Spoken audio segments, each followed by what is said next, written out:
Hi guys, this video is to go over the annotations on the Great Paw Paw. You guys should have finished the annotations by now, and I wanted to make sure that you had a chance to check your work, and that if you missed any of the showing not telling language, if you didn't notice them, that you would have a chance to still mark them up. So this is my annotations. These are my annotations, and you'll notice that I've annotated the entire narrative. You only had to do what? The showing not telling part, right? So that's what I'm going to go over first, or I should say that's what I will go over. So if we start the reading, let's start with the second paragraph. There is a showing not telling right over here in this sentence, okay? And here we see the author describing what her grandpa would say, and the way that he would say it, and what she would say in response. And I think the author is a she. As we read through, I'll tell you guys why in a little bit. So she writes, "No way, Jose," Papa would yell. In response, we would shout back, "Yes way, Jose," and burst into giggles.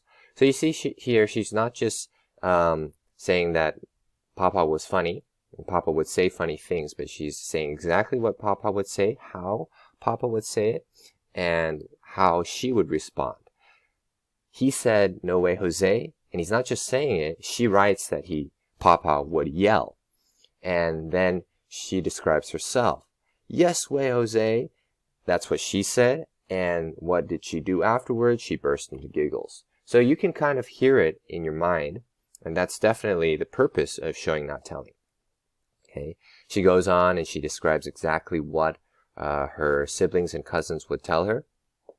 Okay, and then here we see again what Papa is saying and how he's saying it. He'd roar, right? He'd roar, not like a lion, but he's saying it loudly, right? "No kidding," with a huge smile on his face. All right, so you can see that picture. You can hear what he's saying. Okay, if we go on to the next paragraph, then we see she goes into an extended description about Papa, what he's wearing. Okay, and she writes with a lot of she groups two things together, right? So she says, "Most likely he'd be wearing a white cotton shirt under another shirt, which was the kind that is red or blue, has one or two breast pockets, is plaid or striped, with buttons down the front." All right, so you can see this picture in your mind.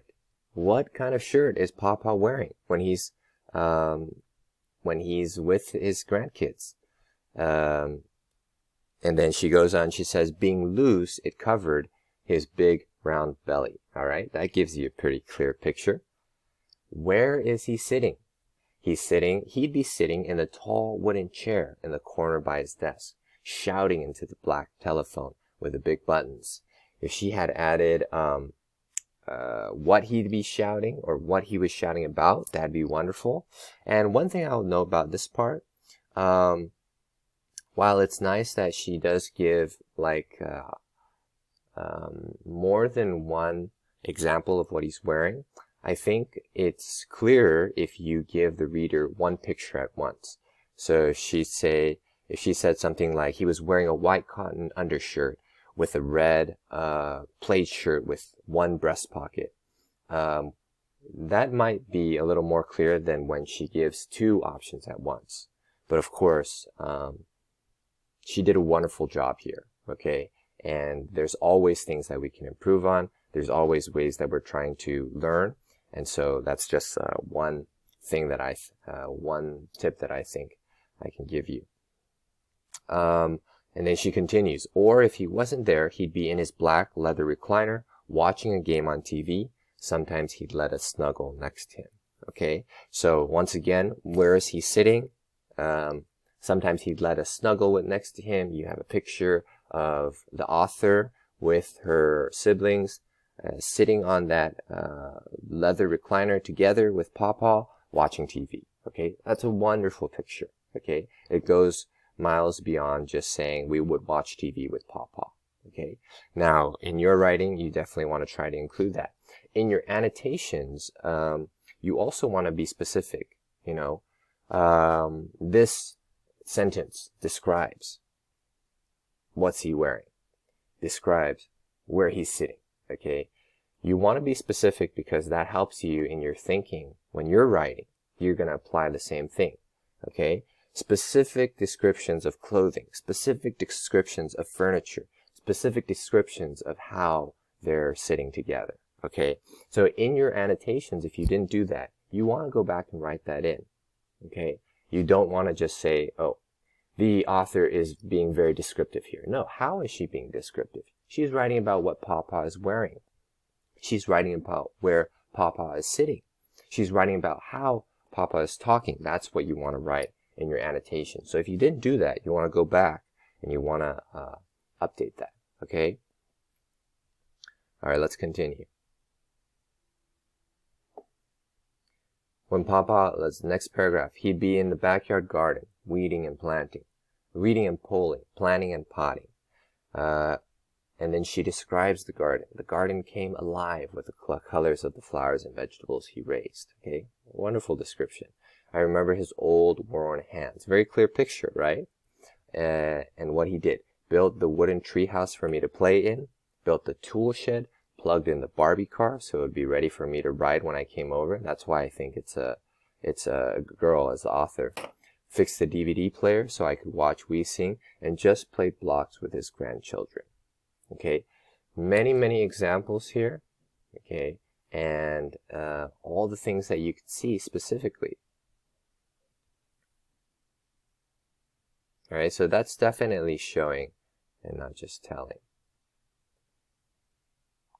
And then if you continue, you see in the last paragraph,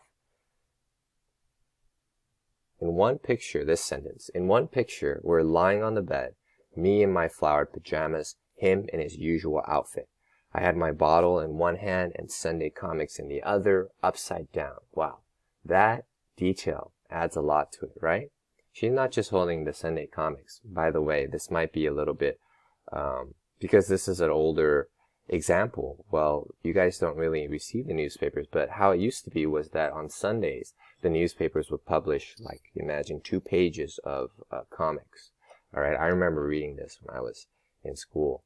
And so they were called the Sunday comics. You know, there'd be like Calvin and Hobbes, Garfield, you know, some of the comics you guys enjoy reading. Well, they would be published in the newspapers on Sundays especially. Okay, and the reason why they're called Sunday comics, although there's comics in the newspapers like Monday through Friday, but on the weekend, the one, like when I read the San Jose Mercury, it was actually on Saturday, they would have a 2-page spread of comics, where all the comics, there'd be like a lot of, there'd be like, I don't know, 15 to 20 different comics, and then I remember some of them would be especially colored. So that was something special about the comics on the weekend. But anyways, the author here is saying, I had my bottle in one hand, the Sunday comics in the other, upside down. And then they were reading the comics together. Okay? So another example of showing not telling language. So, after you guys, so these are just my annotations. Of course, if you missed any of these, you need to go back and you need to annotate them. If you were not descriptive enough in your annotations, then you should go back and add to them. Okay? Be specific. That's how it helps you in your writing. All right? So, go back and do that, and that's it for this video. Okay? Take care, have a good weekend, and then I'll see you guys soon.